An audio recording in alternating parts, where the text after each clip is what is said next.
શું તમને ડાયાબિટીસ છે? શું તમારા શરીરનો ઇન્સ્યુલિન પ્રતિકાર વધી રહ્યો છે અને ઇન્સ્યુલિન સંવેદનશીલતા ઓછી થઈ ગઈ છે? ડાયાબિટીસની સાઇડ અસરો ખરાબ પાચન, સાંધાના દુખાવા, જકડન, હાથ-પગમાં ઝણઝણાટી, કમરનો દુખાવો, વજન વધી જવું, સાયટિકા, ઢીંચણનો દુખાવો, નસોમાં ઇન્ફ્લેમેશનથી પરેશાન છો? તો આજનો વિડિયો તમારા માટે અત્યંત ઉપયોગી થવાનો છે. તો ક્યાંય જશો નહીં, મારી સાથે જ રહેજો. હેલ્થ કેમ્પસ ચેનલ ઉપર દીપ્તેશ રાવલ સર પ્રેરિત મિશન હરાવો ડાયાબિટીસને અંતર્ગત આ વિડિયોમાં હું તમને સારા બેક્ટેરિયાનું રક્ષણ કરે અને વધારે અને એમ કરીને ડાયાબિટીસ અને સાઇડ અસરોને દૂર કરે એ માટેના ભારતીય સુપરફૂડ એમાંથી બનાવેલ રેસિપી, એટલું જ નહીં પરંતુ તમારી બધી જ તકલીફોને દૂર કરવા માટે કસરતો અને આસનો પણ બતાવીશ. આંતરડાના સોજા, ઇન્ફ્લેમેશનને ઘટાડવા અને ઇન્સ્યુલિન સેન્સિટિવિટી સુધારવા માટે આપણા ભારતીય રસોડામાં અનેક સુપરફૂડ્સ ઉપલબ્ધ છે. આ ખોરાક માત્ર પાચન જ નહીં પણ લોહીમાં શર્કરાનું પ્રમાણ નિયંત્રિત કરવામાં અને સાંધાના દુખાવામાં પણ રાહત આપે છે. આવો, હું તમને કેટલાક પ્રભાવી ભારતીય સુપરફૂડ્સ અને તેની અસરો વિશે રોચક માહિતી આપું. ઇન્સ્યુલિન અને બ્લડ શુગર માટે મેટાબોલિક હેલ્થમાં સુપરફૂડમાં પહેલા નંબરનો ખોરાક છે રાગી અને જુવાર. મિલેટ્સ. આ આખા અનાજ ફાઇબરથી ભરપૂર હોય છે. તે લોહીમાં ખાંડને ધીમેથી મુક્ત કરે છે, જેનાથી ઇન્સ્યુલિન પરનો ભાર ઘટે છે. ખાસ કરીને રાગીમાં રહેલું કેલ્શિયમ હાડકાં માટે પણ સારું છે. ડાયાબિટીસ અને વિવિધ જાતના દુખાવા માટે શ્રેષ્ઠ છે મેથી.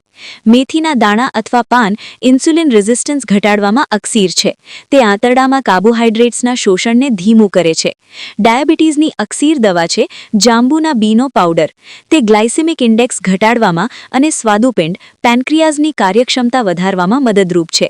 ડાયાબિટીસ અને દુખાવા બંને માટે સુપરફૂડ છે આમળા. વિટામિન સીનો સૌથી મોટો સ્ત્રોત. તે આંતરડાની દિવાલને મજબૂત કરે છે અને શરીરમાંથી ઓક્સિડેટિવ સ્ટ્રેસ દૂર કરશે, એટલે આપોઆપ સુગર લેવલ કંટ્રોલમાં આવી જશે. ઇન્ફ્લેમેશન અને સાંધાના દુખાવા માટે સર્વગુણ સંપન્ન છે હળદર. હળદરમાં રહેલું કર્ક્યુમિન સોજા વિરોધી ગુણો ધરાવે છે. તેને કાળા મરી સાથે લેવાથી તેની અસર વધી જાય છે, જે સાંધા અને કમરના દુખાવામાં રાહત આપે છે. સુપરફૂડ સરગવો એ સાંધાના દુખાવા અને સોજા માટે કુદરતી દવા છે. તેના પાન કે શીંગનો ઉપયોગ મેટાબોલિઝમ સુધારવા માટે ઉત્તમ છે, અને મેટાબોલિઝમ સુધારશે એટલે ડાયાબિટીસ પણ સીધું દોડ થઈ જશે. ગટ બેક્ટેરિયાને વધારીને ડાયાબિટીસ અને નર્વસ સિસ્ટમ માટે પ્રોબાયોટિક્સ અને પ્રીબાયોટિક્સ ખોરાકો ઉત્તમ બની રહેશે. એમાં પહેલી છે તાજી છાશ, બટરમિલ્ક. ઘરે બનાવેલી છાશમાં કુદરતી પ્રોબાયોટિક્સ હોય છે, જે સીધું આંતરડાના બેક્ટેરિયાને પોષણ કરે છે. તેમાં જીરું અને સંચળ ઉમેરવાથી પાચન શક્તિ બમણી થાય છે. ગુણકારી લસણ અને ડુંગળીને કેમ ભૂલાય? આ પ્રીબાયોટિક ખોરાક છે, જે સારા બેક્ટેરિયા માટે ખોરાક તરીકે કામ કરે છે. તે નસોની કાર્યક્ષમતા સુધારે છે, જે હાથ-પગની ઝણઝણાટી ઘટાડવામાં મદદરૂપ થઈ શકે છે. ચાલો હવે તમને એક વિશેષ રેસિપી બતાવું, જેનું નામ છે super power anti inflammatory soup. આ સૂપ ખાસ કરીને સાંધાના દુખાવા, સાયટિકા અને ઇન્સ્યુલિન રેઝિસ્ટન્સ એટલે કે ડાયાબિટીસ માટે રામબાણ ઇલાજ જેવું કામ કરે છે. દોસ્તો, એક ડાયરીમાં આ બધી સામગ્રી નોંધી લો.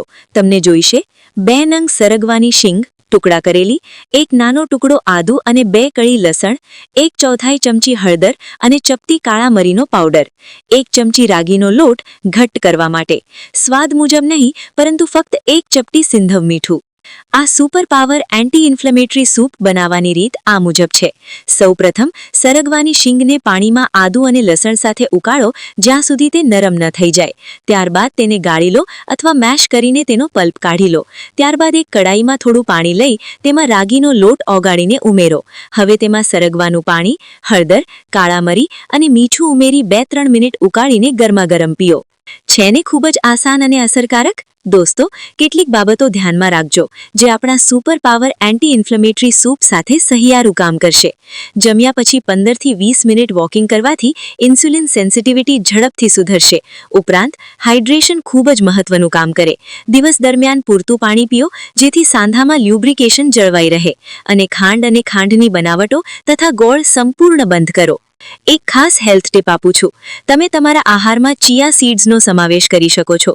તેને પાણીમાં પલાળીને લેવાથી તે આંતરડામાં જેલ જેવું પડ બનાવે છે, જે સુગરના શોષણને ધીમું કરે છે અને સોજા ઘટાડે છે. ચાલો હવે જોઈએ ડાયાબિટીસ, ઇન્સ્યુલિન રેઝિસ્ટન્સ અને સાંધાના દુખાવા, સાયટિકા અને ઢીંચણમાં રાહત મેળવવા માટે કેટલીક ખૂબ જ પ્રભાવી અને હળવી કસરતો તેમજ યોગાસનો. આ અભ્યાસ નિયમિત કરવાથી આંતરડાના સોજા ઘટે છે અને રક્ત પરિસરણ સુધરે છે. સાયટિકા અને કમરના દુખાવા માટે યોગ કસરત છે. Bhujangasana, cobra pose. પેટ પર સૂઈને હાથની હથેળીઓ છાતી પાસે રાખી ધીમેથી શરીરને ઉપર ઉઠાવો. આનાથી કરોડ સ્તંભ પરનું દબાણ ઘટે છે અને સાયટિકાની નસને રાહત મળે છે. બાલસન, ચાઇલ્ડ્સ પોઝ. વજ્રાસનમાં બેસીને આગળ ઝૂકીને કપાળ જમીન પર લગાડો. આ કમરના નીચેના સ્નાયુઓને આરામ આપે છે અને માનસિક તણાવ ઘટાડે છે. પવન મુક્તાસન. પીઠ પર સૂઈને ઘૂંટણને છાતી તરફ લાવીને હળવા હાથે દબાવો. આ આંતરડાના વાયુ એટલે કે ગેસને દૂર કરે છે અને પીઠના નીચેના ભાગના સોજા ઘટાડે છે. દોસ્તો, ઢીંચણના દુખાવા માટે હળવી કસરતો છે. ક્વોડ્રીસેપ્સ સેટ. પગ સીધા રાખીને બેસો, ઘૂંટણની પાછળના ભાગને જમીન તરફ દબાવો અને 5 થી 10 સેકન્ડ પકડી રાખો, જેનાથી ઢીંચણની આસપાસના સ્નાયુઓ મજબૂત થાય છે. Straight leg rays.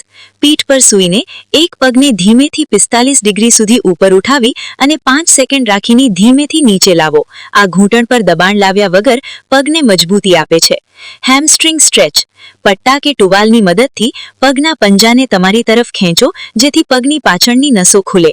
અને ડાયાબિટીઝ અને ઇન્સ્યુલિન સેન્સિટિવિટી માટે કસરતો અને આસનો કેમ ભૂલાય? આ આસનોમાં પહેલું આસન છે મંડુકાસન, ફ્રોગ પોઝ. વજ્રાસનમાં બેસીને બંને મુઠ્ઠી નાભી પાસે રાખી આગળ ઝૂકો. આ સ્વાદુપિંડને સક્રિય કરે છે અને ઇન્સ્યુલિન બનાવવામાં મદદ કરે છે. ત્યારબાદ એક ખૂબ જ અસરકારક આસન છે પશ્ચિમોત્તાનાસન, સીટેડ ફોરવર્ડ બેન્ડ. પગ સીધા રાખીને બેસો અને ધીમેથી પંજા પકડવાનો પ્રયત્ન કરો.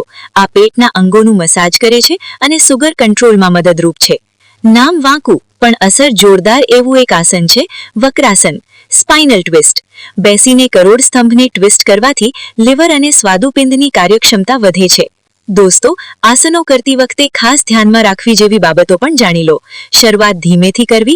કોઈ પણ કસરત કે આસનમાં વધુ જોર ન કરવું. શરૂઆતમાં માત્ર 5 થી 10 મિનિટ જ અભ્યાસ કરવો. શ્વાસની ગતિ. આસન કરતી વખતે શ્વાસ રોકવા નહીં, ધીમે ધીમે ઊંડા શ્વાસ લેતા રહેવું. સમય. યોગ હંમેશા ખાલી પેટે અથવા જમ્યાના 3 થી 4 કલાક પછી કરવા જોઈએ. સવારનો સમય સર્વોત્તમ છે.